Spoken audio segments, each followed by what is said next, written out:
यानी simple sentence को negative sentence में कैसे चेंज करेंगे। एक नियम आपका हो गया है ना। दूसरा नियम आप सेट ध्यान देते हुए फिर उसके बाद आगे बढ़ेंगे। दूसरा नियम क्या है, सेट में नोट करेंगे, नोट करते रहिए।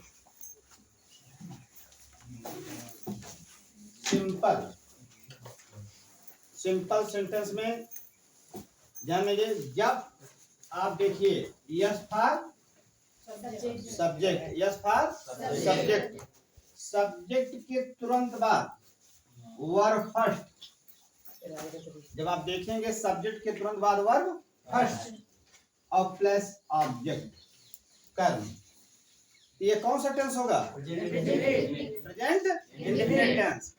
यानी सब्जेक्ट के तुरंत बाद वर्ब का फर्स्ट फॉर्म जब आप देख रहे हैं तुरंत बोलिए कि हमारा कौन सा टेंस है, प्रेजेंट इंडेफिनिट टेंस। और भी है आर अथवा, दो रूप आपको दिखाई देगा, subject plus verb first plus s or es, ये आपका जुड़ा हुआ मिलेगा। यानी वर्ब फर्स्ट में यस या यस आपको मिलेगा ना। जब यस या यस आप पाइएगा वो भी बोलिएगा कौन सा टेंस है, प्रेजेंट इंडेफिनिट। ये क्लियर हुआ सबका। यानी सब्जेक्ट के तुरंत बाद जब आप वर्ब का फर्स्ट फॉर्म देखें या वर्ब के फर्स्ट फॉर्म में यस या यस देखें तो आपको तुरंत बोलना है कौन सा टेंस, प्रेजेंट इंडेफिनिट। जब प्रेजेंट इंडेफिनिट क्लियर हो गया तो इसे हमको किसमें चेंज करना है, नेगेटिव में। इस बात को ध्यान रखेंगे, परीक्षा में क्वेश्चन जब पूछा जाएगा उसको आप केयर करेंगे, हमको नेगेटिव बनाना है। क्या बनाना है, नेगेटिव। नेगेटिव में ध्यान देंगे, सब्जेक्ट पहले लिखेंगे, पहला काम, तुरंत बाद डू नॉट, यानी हेल्पिंग वर्ब, प्रेजेंट इंडेफिनिट में हेल्पिंग वर्ब क्या प्रयोग किया जाता है, डू और डज। अभी इसके पहले आपको नेगेटिव बनाना बताया गया कि हेल्पिंग वर्ब के तुरंत बाद नॉट का प्रयोग करते हैं ना, हेल्पिंग वर्ब के तुरंत बाद नॉट का प्रयोग करते हैं। तो प्रेजेंट इंडेफिनिट टेंस के नेगेटिव और इंट्रोगेटिव में हेल्पिंग वर्ब के रूप में डू या डज का प्रयोग किया जाता है। जब डू या डज का प्रयोग हो तो उसके तुरंत बाद नॉट का प्रयोग। तो do not or does not plus verb first और प्लस ऑब्जेक्ट, ये है आपका। अब सुनने, सेट आपका यही मिलेगा, लेकिन वहां आपको ध्यान देना होगा कहाँ डू नॉट का प्रयोग होता है, कहाँ डज नॉट का प्रयोग होता है। जब आपका सब्जेक्ट के तुरंत बाद वर्ब फर्स्ट मिले तब आप डू नॉट का प्रयोग करेंगे। क्या करेंगे, अब जब सब्जेक्ट के तुरंत बाद वर्ब फर्स्ट में यस या यस मिलेगा तो वहां क्या प्रयोग करेंगे, डज नॉट। क्लियर हुआ ना, वहां क्या प्रयोग करेंगे, डज नॉट।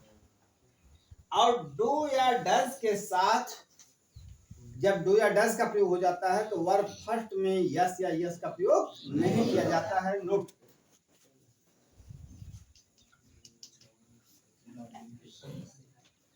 डू और डज के साथ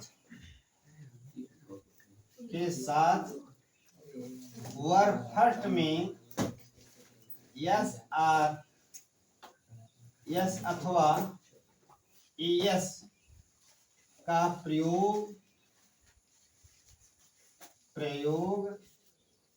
नहीं होता है। इस बात को ध्यान देंगे। जब हेल्पिंग वर्ब यानी प्रेजेंट इंडेफिनिट टेंस ऑफ के नेगेटिव सेंटेंस आप बना लेंगे, यानी सहायक क्रिया डू या डज का प्रयोग कर देंगे, तब वर्ब के फर्स्ट फॉर्म में जो यस या यस लगा है ना उसका प्रयोग नहीं करेंगे। नियम क्लियर हुआ, नोट कर लिए सब लोग। ठीक है, आगे एग्जाम्पल देखिए।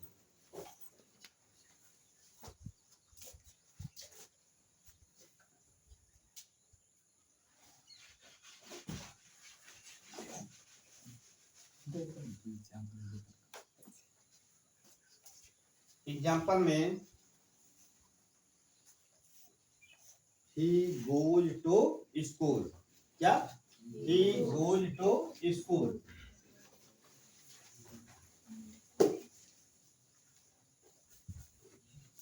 he goes to school।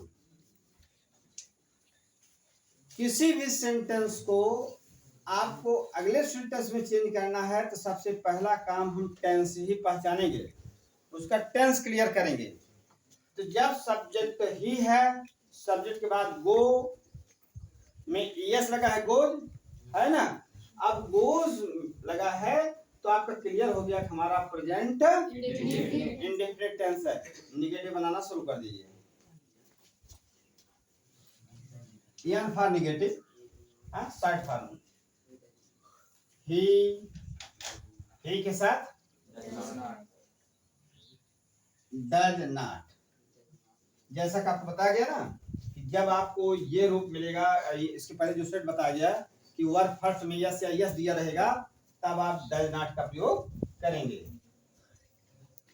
तो डज नॉट, फिर आपका यस गायब हो जाएगा।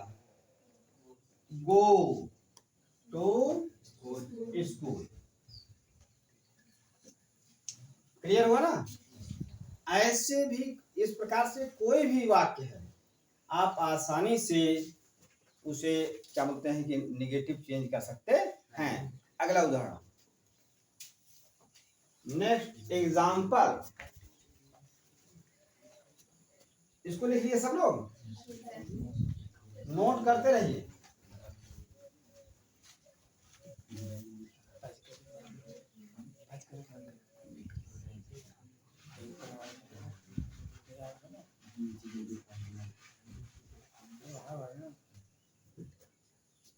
आगे है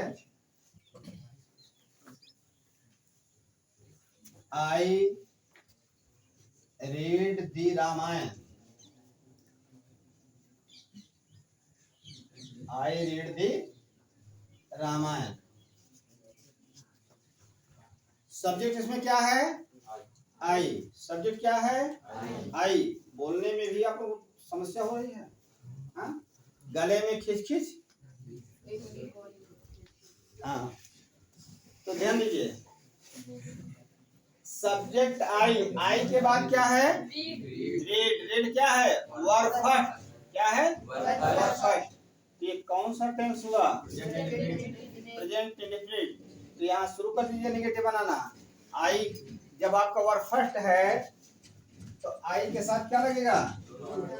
डू नॉट। कभी भूल से डज नॉट मत प्रयोग करना। आई यू वी तथा दे और प्लूरल नंबर के साथ, प्लूरल नंबर सब्जेक्ट के साथ क्या प्रयोग किया जाता है? डो नॉट का प्रयोग।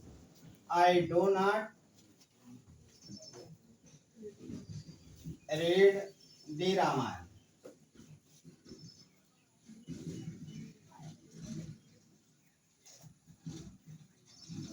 I do not read the Ramayana. I do not read the Ramayana.